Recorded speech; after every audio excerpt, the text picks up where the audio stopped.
Hello everyone and welcome to the project 3 of CS50 Web, which is called Mail. So I'll be walking you through the specifications and see how they match. Okay, so the first specification is send mail.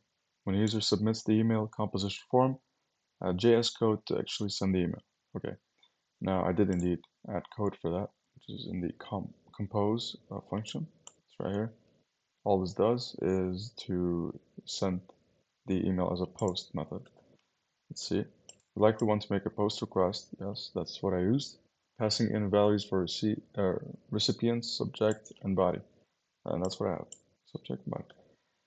Once the email has been sent, load the user's sent mailbox, which is this piece of code right here. It opens up the sent mailbox.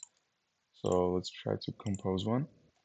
Let's say we want to send it to l.com.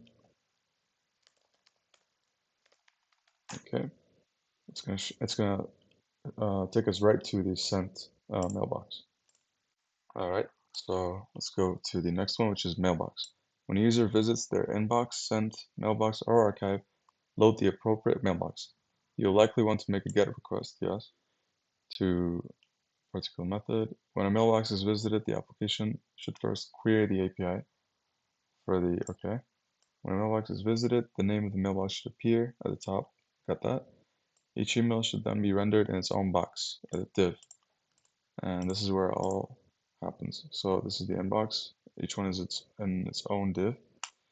The sent as well, and the archive. All right. Okay. Now the third one is view mail. When a user clicks on an email, the user should be taken to a view where they see the content of that email. Your application should show the email sender. Yes, I show that. Let's show it. This is kind of long, so let's see if we can open something like this easy.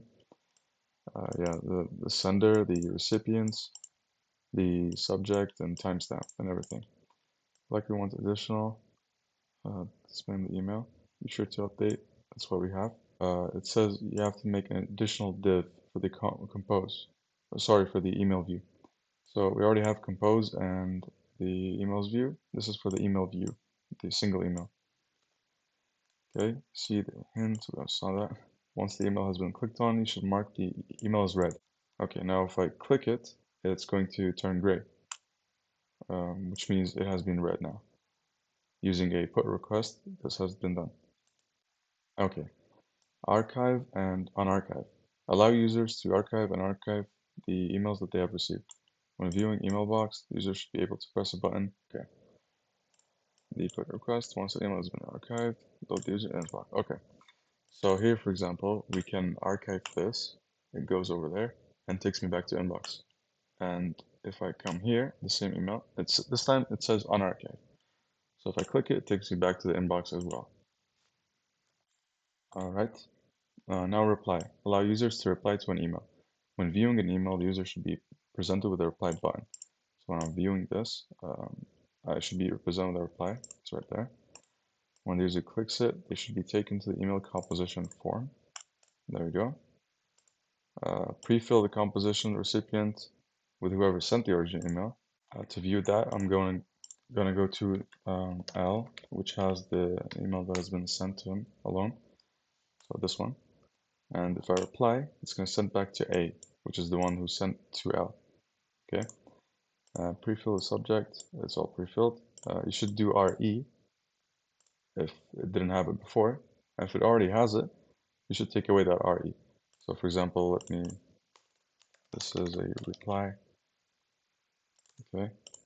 And if I go to the sent, and I do it again, because this is RE now, subject. If I do it again, it's not going to write RE again, only once. Okay.